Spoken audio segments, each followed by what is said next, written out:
بسم اللہ الرحمن الرحیم۔ السلام علیکم ناظرین، اپنے سوشل میڈیا پلیٹ فارم سے میں ہوں علی رضا علوی۔ آج بہت اہم دن تھا اور بڑی اہم خبریں ہیں۔ ایک تو عمران خان کو ایک جالی کے پیچھے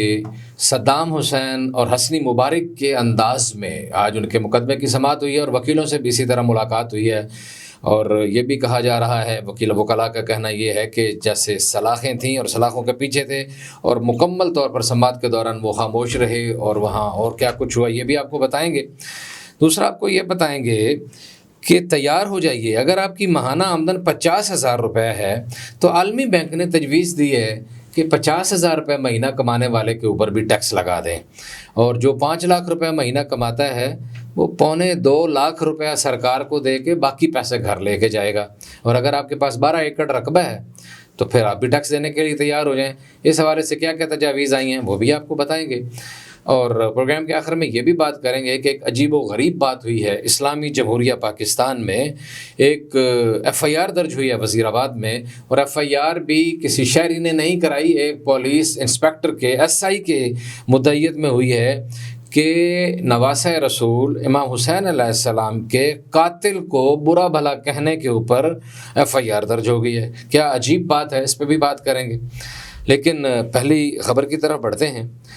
آج وکلاء بھی ملے اور آپ کو پتہ ہے کہ سماعت بھی تھی عمران خان صاحب کی، اور اس سماعت میں ایک بہت عجیب و غریب ماحول دیکھنے کو ملا ہے کہ پہلی بار آؤٹ آف دا وے، یہ اب تک یہ پہلے نہیں ہوا، یہ پہلی بار ہوا ہے کہ جیسے کبھی مختلف سماعتوں کے دوران امریکہ میں اور باقی معاملات میں عراق میں صدام کو اور حسنی مبارک کو سلاخوں کے پیچھے لایا جاتا تھا۔ حسنی مبارک کو تو خیر پنجرے میں بھی لے کے آیا گیا تھا، یاد ہے آپ کو ایک پیشی کے موقع پر، یہ اگرچہ پنجرہ نہیں تھا لیکن سلاخوں کے پیچھے تھے عمران خان صاحب، اور سلاخوں کے پیچھے اور جالی کے پیچھے وہاں ایک ان کی سماعت وہاں ہوئی، وکلاء سے مختلف بات بھی وہاں ہوئی، اور کیس کے دوران وہ بالکل خاموش رہے۔ سماعت کے دوران انہوں نے ایک جملہ بھی نہیں بولا، ایک لفظ بھی نہیں بولا، جبکہ دوسری جانب پولیس نے عمران خان کی دونوں بہنوں علیمہ خان اور عظمیٰ خان کو گرفتار کرنے کی بھی اجازت مانگ لی ہے، اور اسد عمر کو بھی گرفتار کرنے کی اجازت مانگ لی ہے۔ یہ کام بھی ہو رہا ہے، لیکن ایک حیرت انگیز بات یہ ہے کہ جب علیحدہ بات ہوئی تھوڑی سی سماعت کے بعد، وہ کچھ وکلاء ملے اور ان سے بہت محدود سی بات کی، اور اس موقع پر شاہ محمود قریشی نے بھی کچھ بات کی، اور انہوں نے بھی کہا کہ مجھے ایکسیس ہونی چاہیے اور بات چیت کا موقع ملنا چاہیے، اور تاکہ میں اپنے فیملیز کے ساتھ اور باقی لوگوں کے ساتھ بات چیت کر سکوں۔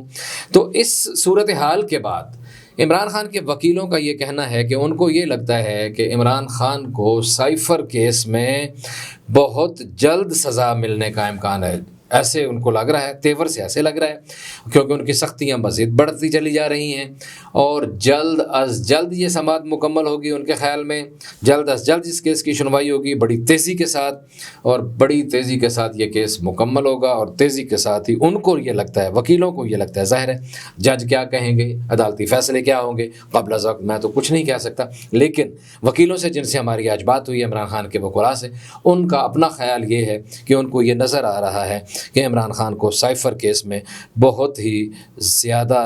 جلدی سزا ہو جائے گی۔ اس میں ان کو لگتا ہے کہ سیکرٹ ایکٹ کے تحت ان کو معافی نہیں ملے گی، ان کے اوپر یہ قانون جو ہے وہ لگے گا، اس کی تلوار ان کے اوپر لٹک رہی ہے۔ لیکن ایک اور بات جو ہم دیکھ رہے ہیں، جو وکیلوں کا معاملہ ہے، کہ وکیل آپ کو پتہ ہے میڈیا پر، سوشل میڈیا پر، ٹی وی چینلز پر بیٹھ کے یہ بار بار بات کر رہے ہیں کہ اٹک میں تو صورتحال بہتر تھی، اڈیالہ میں آ کے عمران خان صاحب کی صورتحال بہت زیادہ خراب ہے، پاؤں سیدھے کرنے کی جگہ نہیں ہے، نماز کی جگہ نہیں ہے، فلاں نہیں ہے، تعفن ہے، بدبو ہے، گندگی ہے۔ لیکن حیرت کی بات یہ ہے کہ ان وکلاء نے یہ بات جہاں کرنی چاہیے وہاں نہیں کی۔ متعلقہ جج صاحب جو یہ سماعت سن رہے ہیں، جو یہ کیس سن رہے ہیں، ان کے سامنے انہوں نے یہ حوالے سے کوئی ایک جملہ بھی نہیں بولا، لیکن میڈیا پر یہ آ کر بات کرتے ہیں کہ یہ ہوا ہے تو یہ اس کو ان کی نالائکی کہیں یا مس مینجمنٹ کہیں یا یہ کہیں کہ ان کا خیال نہیں اس طرف گیا.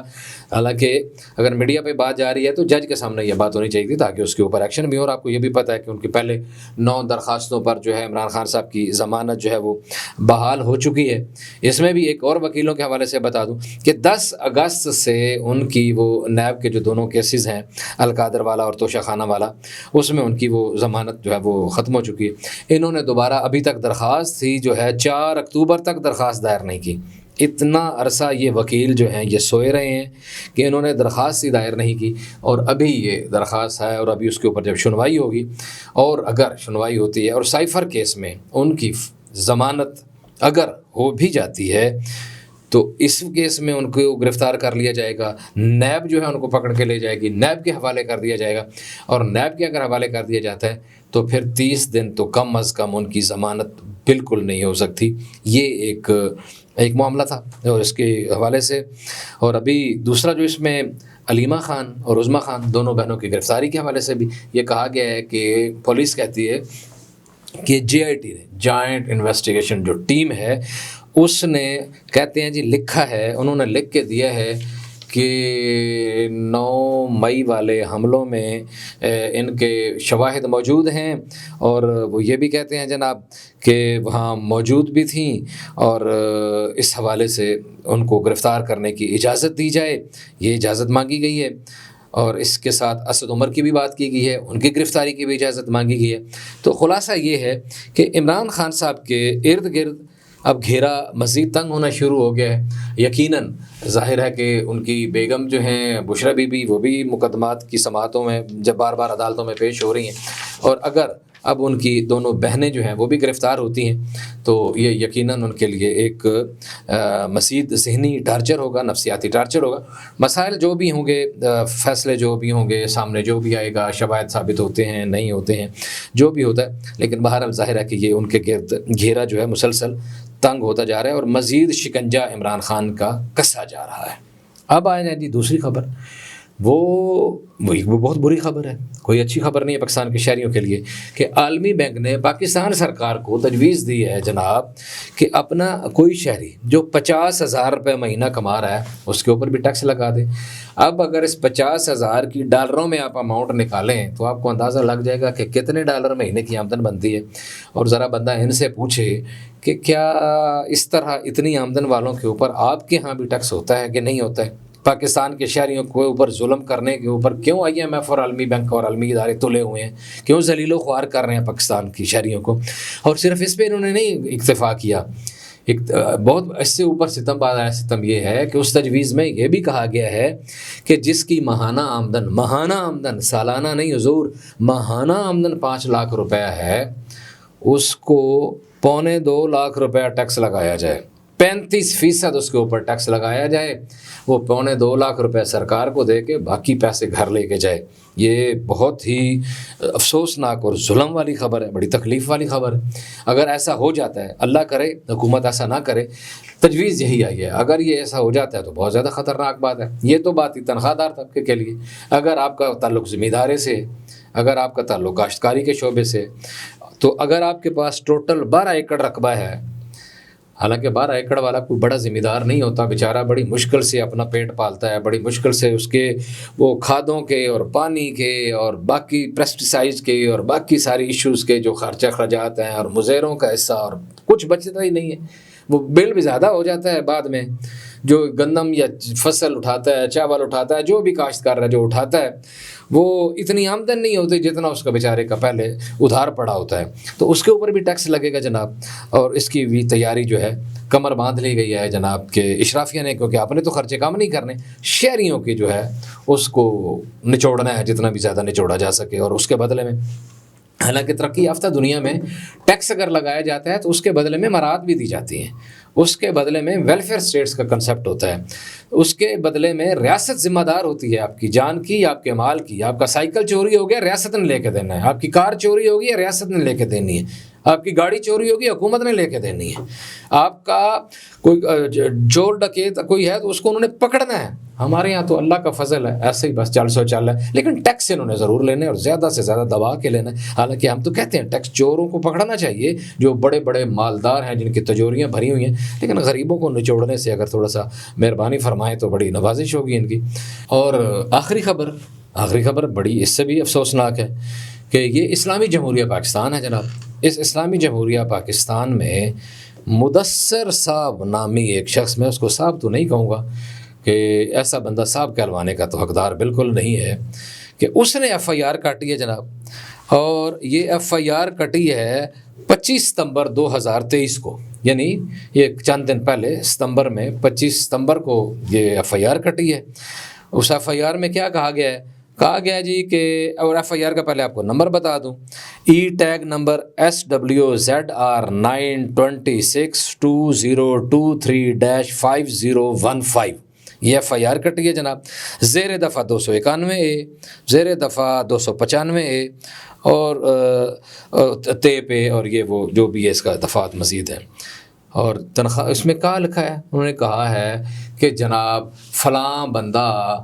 وہ جناب اس نے برا بھلا کہا امام حسین علیہ السلام کے قاتل، امام حسین کو جو بندہ قتل کرنے کے لیے آیا ہے، ہمارے نواسہ رسول، ہمارے رسول اللہ صلی اللہ علیہ وآلہ وسلم کے جان کے ٹکڑے، جن کو کندھوں پہ اٹھا کے پیغمبر کھلایا کرتے تھے اور جن کے لیے پیغمبر اپنا سجدہ لمبا کر دیتے تھے، ان کے لیے، اور اگر خدا خطبہ فرما رہے ہیں، ارشاد فرما رہے ہیں، تو ممبر سے اتر کے ان کو اٹھا کے گود میں بٹھا لیتے تھے۔ ان کے قاتلوں کا جو لشکر ہے، اس لشکر کا جو سردار ہے عمر ابن سعد، اس کو کہا ہے برا، تو اس کو برا بھلا کہنے والے کے اوپر ایف آئی آر درج کی ہے۔ میں تو کہتا ہوں اس ایف آئی آر درج کرنے والے پہ لاکھ دی لعنت۔ اور یہ کون سا ہے؟ میں بھی کہتا ہوں امام حسین کے تمام قاتلوں کے اوپر اور یزید کے اوپر اور اس کے ساتھیوں کے اوپر سب پہ لعنت بے شمار، اور آپ کو بھی کہنی چاہیے۔ یہ کس ملک میں ہم رہ رہے ہیں اور یہ کیا ہو رہا ہے؟ اور مزے کی بات یہ ہے کہ پنجاب میں وزیر آباد میں یہ کام ہو رہا ہے جناب۔ تو اگر آپ اس طرح کریں کہ امام حسین کے قاتل کو بھی آپ نے یہاں اس کا نام لینے پر، اس کو بھی اس کے اوپر برا بھلا کہنے پر، اس کو گڑ کہنے پر ایف آئی آریں درج ہوتی ہیں، تو یہاں بہت بری صورتحال پیدا ہو جائے گی۔ تو میں اس فورم سے chief justice of Pakistan justice فائز عیسیٰ صاحب سے بھی یہ درخواست کروں گا بڑی عاجزانہ طور پہ کہ یہ جو پولیس والے ہیں، اس کا پتہ مطلب بعض، سارے نہیں، بہت اچھے بھی ہوں گے، لیکن بعض اکثر جاہلوں پر مبنی ہے، جن کا کام جہالت کے سوا کچھ نہیں ہے۔ تو ان سے یہ مذہبی جو معاملات ہیں، ان کے اوپر ایف آئی آر درج کرنے کے جتنے بھی جو اختیار ہے وہ فوراً واپس لینا چاہیے۔ اگر اس طرح کی کوئی شکایت آئے، ہاں ہم بھی کہتے ہیں امہات المومنین صحابہ کرام رضوان اللہ تعالیٰ علیہم اجمعین کی شان میں کوئی گستاخی کرتا ہے، اہل بیت کرام کی شان میں کوئی گستاخی کرتا ہے، بالکل ایف آئی آر ہونی چاہیے۔ لیکن اگر ناموں کی مناسبت سے کہیں نام مکس کوئی اور ہو رہا ہے اور آپ اس کا ترجمہ کچھ اور کر رہے ہیں، آپ کیونکہ عقل کل جاہل ہیں، آپ کو پتہ ہی نہیں ہے، تو یہ کام آپ اس طرح کر لیں کہ کسی اور کو اختیار دے دیں۔